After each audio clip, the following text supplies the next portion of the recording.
उज्जैन के राजा हुए, उज्जैन में एक राजा हुए, उनका नाम हुआ भर्तृहरि। भर्तृहरि राजा बहुत धर्मात्मा थे, अच्छे राजा थे। और राजा की 3 पत्नी है। कितनी पत्नी है? 3 पत्नी। और जो छोटी छोटी जो पत्नी है सबसे, उसका नाम है पिंगला। क्या नाम है? आप तो ओम नमः शिवाय बोलो, आप तो ओम नमः शिवाय बोलो बस। क्या बोलो? और तो हम बोलते रहे, आप तो ओम नमः शिवाय बोलो। पत्नी का नाम है पिंगला। और राजा सबसे ज्यादा इस पिंगला से प्रेम करता है, सबसे ज्यादा। हर समय पिंगला का ध्यान रखता है, हर समय राजा पिंगला से इतना उसके प्रेम में राजा खोया हुआ है। जैसे वो राज ऋषि भरत हिरण के बच्चे में खो गया था। इसी तरह राजा हर समय पिंगला का ध्यान करता है, हर समय पिंगला का ध्यान करता है। एक समय की बात है, ध्यान से सुनो। एक समय की बात है, राजा शिकार खेलने जंगल गया। कहां गया? जंगल। राजा शिकार खेलने जंगल में गए, रानी साथ में थी। और शिकार खेलते खेलते राजा बहुत दूर चले गए और अपनी सेना से भी राजा भटक गए। बहुत दूर निकल गए राजा, बहुत दूर तक चले गए, बहुत दूर चले गए। और राजा ने सोचा मैं क्या करूं, अकेला पड़ गया राजा, सब सैनिक इधर उधर हो गए। तो यह कथा कह देती है कि उस समय राजा ने सोचा मैं शिकार तो करूं। तो राजा ने उस समय एक हिरण का शिकार किया। किसका शिकार किया? एक हिरण का शिकार किया। राजा ने हिरण पर बाण मार दिया। और जैसे ही राजा ने हिरण पर बाण मारा और हिरण कर्रा उठा, हिरण की आंखों में आंसू आ गया। हिरण की आंखों में आंसू आ गया। हिरण ने मरते मरते राजा से कह दिया, राजा तूने अच्छा काम नहीं किया। हिरण ने मरते मरते कह दिया, राजा तूने मेरे को निर्दोष को मार दिया, मेरा क्या दोष था? मैंने कौन सा अपराध किया था कि तूने मेरे को मार दिया? और ये कहते कहते हिरण के प्राण निकल गए, हिरण मर गया। और हिरण के पास उसकी जो पत्नी थी, हिरणी थी, वो जोर जोर से रोने लगी कि हे राजन, हे राजा, तूने मेरे पति के प्राण ले लिए। एक बात बोल लूं भैया, अपने अंधे शौक के पीछे किसी के प्राण मत ले लेना, भोगना पड़ेगा। लोग अपने शौक को पूरा करने के लिए जाने क्या क्या यत्न करते हैं, क्या क्या जतन करते हैं। नहीं, हिरणी ने फिर कह दिया, राजा पाप लगेगा, तूने मेरे पति के, निर्दोष पति के प्राण ले लिए, तूने बहुत बुरा काम किया। और यह कहकर हिरणी रोने लगी। और हिरणी ने पूछ लिया कि सच बताओ राजन, तुम राजा हो लेकिन मेरे पति का दोष तो बताओ। केवल तुम्हारे शौक के लिए मेरे पति के प्राण चले गए, तुम्हारी मस्ती के लिए मेरे पति के प्राण ले लिए। ये कहकर वो रोने लगी। और उन्होंने कहा, राजन एक काम करो, या तो मेरे पति का दोष बताओ, नहीं तो मेरे पति को जिंदा करो, इस हिरण को जिंदा करो। अब भैया, इंसान को मार देना आसान है, जिंदा करना थोड़ी बस की बात है। किसी को शब्द से बोल देना तो बहुत तुरंत बोल दोगे, लेकिन शब्द वापस थोड़ी आएंगे। कह तो देना आसान है, लेकिन वापस उसको आप अपने पास थोड़ी ग्रहण कर पाओगे। जान लेना आसान है, बचाना बहुत मुश्किल है। बचाना बहुत मुश्किल है, बहुत मुश्किल है। और इस समय जो बांग्लादेश में जो हो रहा है, हम सब स्नातनियों के लिए बहुत बड़ा मैसेज है मेरे भाई, बहुत बड़ा मैसेज है। जब बांग्लादेश आज़ाद हुआ तो मैंने सुना है, मैं कंफर्म तो नहीं हूं, लेकिन लगभग 25 से 30% हिंदू थे वहां। जहां तक हो सकता, किसी ने 40% भी बताया है। 25 से 30% हिंदू बांग्लादेश में थे उस समय। और आज मैंने सुना है 3 से लेकर 8%, कोई तो कहते 3 है, कोई के 5 है, कोई के 8% हिंदू बचे। और सब के सब हिंदुओं को वहां से प्रताड़ित करके भगा दिया गया, सबको भगा दिया गया। उनके साथ बहुत अभद्रता का व्यवहार किया गया, उनको भगाया गया, व्यापार छीन लिए गए, उनके साथ तांडव किया गया। और यहां वाले देखो यार कितनी खुशी से रह रहे हैं। यहां के देखो, मैं सच कह रहा हूं, मुझे कहने में कोई हिचक नहीं है। भारत से बढ़िया दुनिया में कोई देश नहीं है, इसलिए भारत को मां कहा गया है। और माता सबको आश्रय देती है, सबको आश्रय देती है। वहां गठे, पाकिस्तान में सब खत्म, लेकिन यहां बढ़े क्यों? यहां क्यों बढ़े? और भारत को हिंदू राष्ट्र घोषित करना ही पड़ेगा। दुनिया में एकमात्र नेपाल हिंदू राष्ट्र है, उसकी क्या हालत कर दी। तो भारत को हिंदू राष्ट्र की हम सब मांग करते हैं। हम व्यासपीठ से कहते नहीं, वो दिन दूर नहीं, बांग्लादेश और पाकिस्तान वाली स्थिति यहां भी हो सकती है। इसलिए सावधान रहो, अपने घर में शास्त्र के साथ शस्त्र भी रखना प्रारंभ कर दो। शास्त्र के साथ शस्त्र भी आपके घर में होने चाहिए। हमारे किसी भी देवी देवता के हाथ में अस्त्र शस्त्र नहीं हो, मुझे बता दीजिए। हम बुज़दिल नहीं है, हमें अहिंसा परमो धर्म पढ़ाया गया, श्लोक को पूरा नहीं पढ़ाया गया। पूरा पढ़ो, आपकी अंदर की आत्मा झंकोर जाएगी, आपको पता लगेगा सच क्या है। आज सुबह सुबह किसी भाई ने मेरे को एक वीडियो भेज दिया कि गुरुजी एक बार देख लेना, आप बांग्लादेश की हालत देख लेना। भाई रे, मैं देखते ही रो पड़ा, मेरे आंखों में आंसू आ गए। ये स्थिति है, इतनी बुरी हालत की जा रही है वहां हिंदुओं की, इतनी बुरी हालत की जा रही है, आप कल्पना नहीं सकते। उस जगह को आप सोच के देखिए, आप जी नहीं पाओगे, जी नहीं पाओगे। उन लोगों पर, मेरे सनातनी हिंदू पर क्या बीत रही होगी। इसलिए आप भी सावधान रहो। आप अभी नहीं चेते तो कभी नहीं चेत पाओगे। अभी हमारा स्वर्णिम दौर चल रहा है, अद्भुत दौर चल रहा है, माना कोई बात नहीं है, लेकिन अब सावधान। और मैं बहुत निंदा करता हूं व्यासपीठ से जो बांग्लादेश में हो रहा है उसके लिए, बहुत गहरी पीड़ा व्यक्त करता हूं। और हम सबको साथ आना होगा, हमारा सबका नैतिक दायित्व बनता है। जो और बांग्लादेश है क्या, भारत का ही तो है। उस समय जो हुआ वो पाकिस्तान का उठा कर, पाकिस्तान भारत ही वो उठा के उनको दे दिया गया। उस समय उसने दे दिया, अगर आज वाले होते तो देते ही नहीं। उस समय उन्होंने दे दिया, आज वाले होते देते नहीं। बस बात यही है, राजनीति के अंदर प्रखरता होनी चाहिए। और ध्यान रखना, जुट में रहो, एकजुट रहो।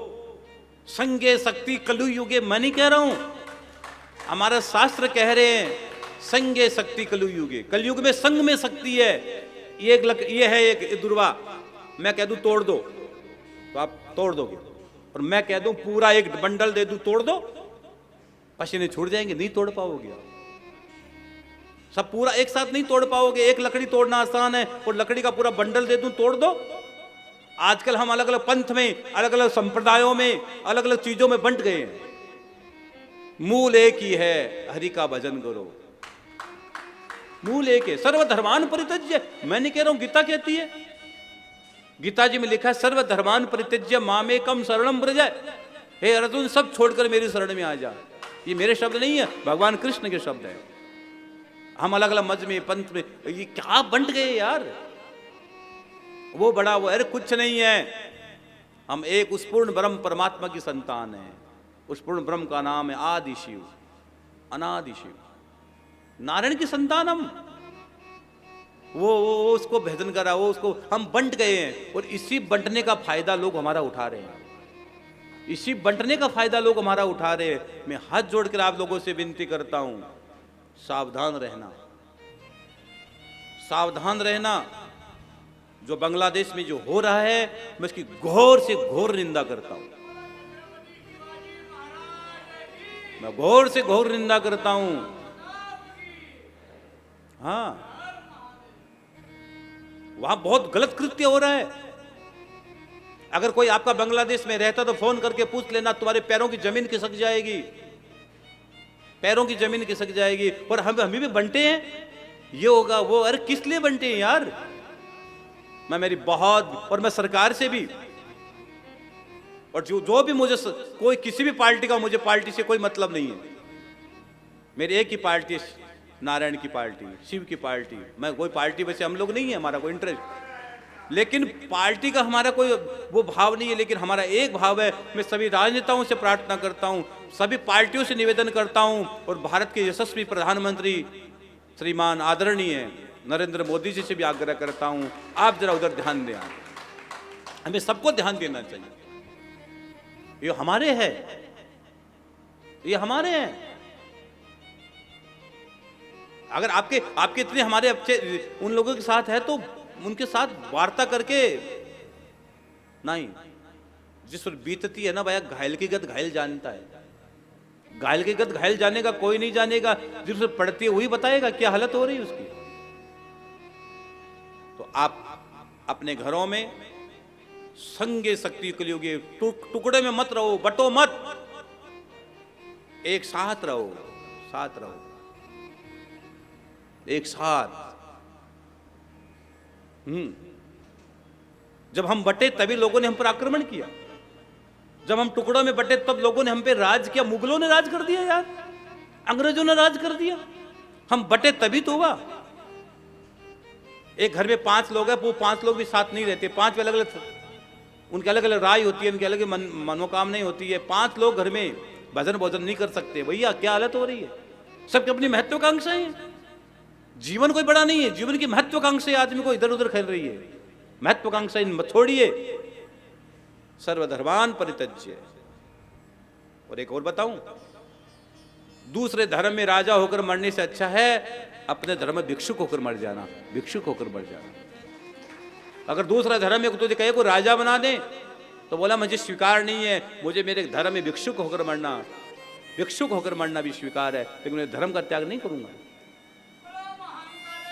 अपने धर्म का त्याग मत करना कभी, अपने धर्म के प्रति सचेत रहना। और यह कथा कह देती है, भर्तृहरि को हिरणी कहती है कि हे राज, मेरे पति को जिंदा करो आप। अब भर्तृहरि के पास कहां साधन था जिंदा करने का। भर्तृहरि ने कहा नहीं, और भर्तृहरि ने पता है क्या किया, उसी हिरण्य को, शव को अपने घोड़े पर रखा। हिरणी रो रही है, हिरण्य के शव को अपने घोड़े पर रखा और लेकर जा रहे थे। और भगवान की कृपा देखिए, सामने परम गुरु गोरखनाथ जी मिल गए। गोरखनाथ जी, गोरखनाथ जी कौन है पता है? गोरखनाथ जी भर्तृहरि के गुरु, गोरखनाथ, गोरक्षनाथ, गोरखनाथ।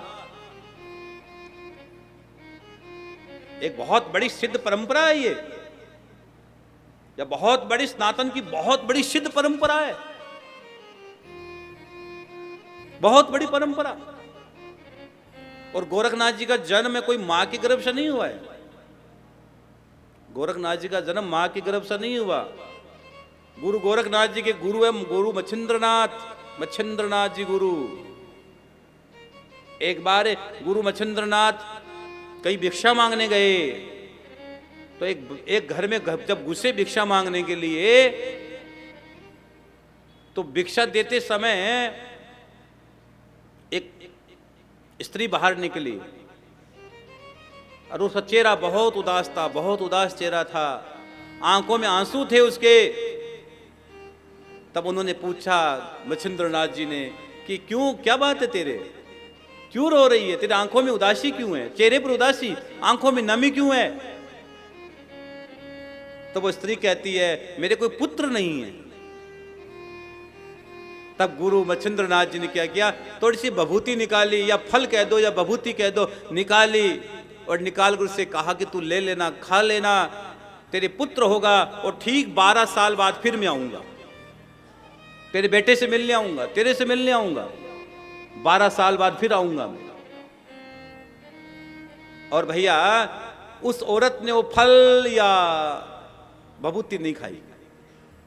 उसने अपनी सहेलियों से पूछा कि अरे क्या पता ही बाबा लोग होते कुछ अटरम सट, लोग भरोसा ही तो नहीं करते ना, कि क्या पता ही बाबा लोग होते कुछ उल्टी सुल्टी चीज नहीं दे के चले जाएं, है उससे गड़बड़ नहीं हो जाएगी। और संशय होता है भाविनाश हो जाता है। जिंदगी की पहली शर्त ही है संशय, लोग संशय करते हैं, संशय में जीवन का विनाश होता है, विकास तो होगा नहीं, विनाश हो जाएगा। तो उसने वो बभूति नहीं खाई, फल नहीं खाया, और उसने कहा क्या करे, जो एक गाय का जो गोबर था, गाय के गोबर उसको ले जाकर डाल दिया, और 12 साल तक उस पे गोबर डालती रही। जो 12 साल बाद गुरु मच्छिंद्रनाथ जी मिलने आए, 12 साल बाद, क्योंकि वो तो समय पर आने थे, 12 साल बाद जो गुरु मच्छिंद्रनाथ जी मिलने आए, उससे कहा कि ला तेरा बेटा कहाँ है? उसने कहा बेटा, मेरा तो बेटा नहीं है। कि हो ही नहीं सकता तेरे बेटा ने हो, मैंने फल दिया, मैंने ये बभूति दी है, हो ही नहीं सकता तेरे बेटा ने हो, तेरा बेटा है, तूने खाया कि नहीं खाया? वो रोने लगी कि मैं तो नहीं खाया, कि मैं तो चक्कर में आ गई, उन सहेलियों के चक्कर में आ गई, दुनिया के चक्कर में आ गई तो बर्बाद हो जाता है। बस यही बात होती है, आदमी जब किसके चक्कर में आप कब आ जाओ बर्बाद हो जाओगे। मैं दुनिया के चक्कर में आ गई, उसने फल नहीं खाया, उसने कहा बभूति मैंने नहीं ली। गुरु मच्छिंद्रनाथ बेचैन हो गए कि कहां गिराया वो फल, तूने कहां रखा वो कोई सामान्य चीज नहीं थी। कि मैंने उस गोबर में दौड़ कर गए मच्छिंद्रनाथ जी और आवाज लगाई वहां जाकर, बेटा आजा आजा गोरख आजा। तो उसी समय गोबर से गोरखनाथ जी प्रकट हो गए और वो आ गए। बोलो गुरुदेव, बोलो गुरुदेव भगवान। और अब 12 साल रक्षा किसने की उसकी बताओ। जब गुरु मच्छिंद्रनाथ जी ने जाकर देखा तो एक गाय खड़ी है, उस गोबर पर एक गाय खड़ी है और गाय का दूध अपने आप टप टप टप टप टप टप टप टपक रहा है और गाय का दूध टपक रहा है और गुरु गोरखनाथ जी महाराज वो दूध को पा रहे हैं। गाय के गोबर से वहां से प्रकट होते हैं, इसलिए उनका नाम रखा गोरखनाथ जी। गोरख, इसको गाय ने जिसकी रखवाली की है, गोबर से जिसका भाव प्रकट हुआ है, अब उसके भाग्य में नहीं था, उसके भाग्य में नहीं था, नहीं मिला। अगर उसके भाग्य में होता तो खा लेती वो, लेकिन भाग्य में नहीं था उसके। अगर खा लेती तो उसके घर में गोरखनाथ जी जैसे परम संत वो प्रकट हो जाती, लेकिन खाया नहीं कि क्या पता खा लूं गड़बड़ नहीं हो जाएगा। वो धुंधली ने भी नहीं खाया था ना फल, अगर धुंधली खा लेती तो गोकर्ण जी प्रकट होते, वो धुंधुकारी प्रकट हो गया वहां। तो कई बार भरोसा रखो, आप संतों की वाणी पर भरोसा रखो, संतत्व पर भरोसा रखो, आप जीवन निखर जाएगा, जीवन निखर जाएगा। और कब जीवन में आनंद हो जाए, गुरु कृपा लग जाए, क्या पता है। अब यही गोरखनाथ जी मिले किसको, राजा भर्तृहरि को। और राजा भर्तृहरि ने कहा कि प्रणाम। तो गोरखनाथ जी क्या कहते, बोलो राजा क्या बात है, कि इसको जिंदा करो। जो हिरण को मैंने मार दिया है, मेरी तो सामर्थ्य नहीं है जिंदा करने की, लेकिन आप तो परम गुरु हो, आप तो योगीराज हो, आप तो परम गुरु हो, आप तो सिद्ध महापुरुष हो, आप इसको जिंदा कर दो। मेरे मन में बड़ी पीड़ा है, मेरे मन में बड़ी वेदना है, बहुत बड़ी वेदना है, इसको जिंदा करो। अगर ये हिरण जिंदा नहीं हुआ तो मेरे मन में पश्चाताप, हिरणी रो रही है। और हिरण ने भी जाते जाते मुझे कहा, राजा तूने अच्छा नहीं किया, इसकी मुझे हाय लग जाएगी। और अगर किसी की हाय लग जाए, बद्दुआ लग जाए, तो जिंदगी बदल जाती है। हाँ, गरीबी की हाय, गरीब लोगों की हाय जीवन में तांडव मचा देती है। क्या हिरण्य ने कहा मरते मरते कि राजा तूने अच्छा नहीं किया, तूने मेरे साथ बहुत बुरा किया, मेरे निहत्थे को, निर्दोष को मार दिया। हिरणी जब रोने लगी तो राजा ने कहा मैं क्या करूं। तो राजा उसको लेकर जा रहे थे, गोरखनाथ जी मिल गए और उससे हाथ जोड़कर कहा गुरु इसको जिंदा कर दो। राजा है, गुरु के सामने हाथ जोड़कर खड़े, इसको जिंदा कर दो। तो पता है गुरु ने क्या कहा? गोरखनाथ जी ने एक शब्द बोल दिया। क्या बोला?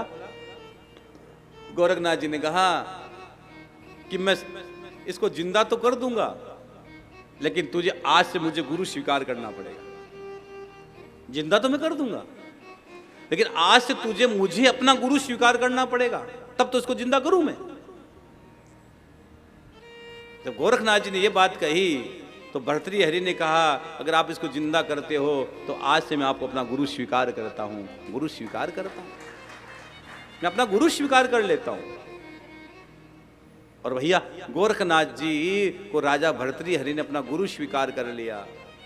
जैसे गुरु स्वीकार किया और भर्तृहरि के सामने देखते देखते राजा के सामने देखते देखते गुरु गोरखनाथ जी ने उस हिरण को जिंदा कर दिया। हिरण को जिंदा कर दिया, देखते देखते हिरण को जिंदा कर दिया। हिरण बड़ा खुश हुआ, राजा तू धन्य है, तेरे मन का प्रेम धन्य है। हिरणी ने राजा से कहा राजा धन्य है तूने हमारे लिए इतना सोचा, कौन किसके लिए सोचता है। जय श्री श्याम। आप सभी श्याम प्रेमियों से नम्र निवेदन है कि पूज्य महाराज श्री जी का YouTube चैनल मनुश्री जी महाराज रत्नगढ़ वाले को सर्च करें, सब्सक्राइब करें, शेयर करें, बेल आइकन दबाएं ताकि महाराज श्री जी की वाणी जन जन तक पहुँचे और सभी को उसका लाभ प्राप्त हो। जय श्री श्याम।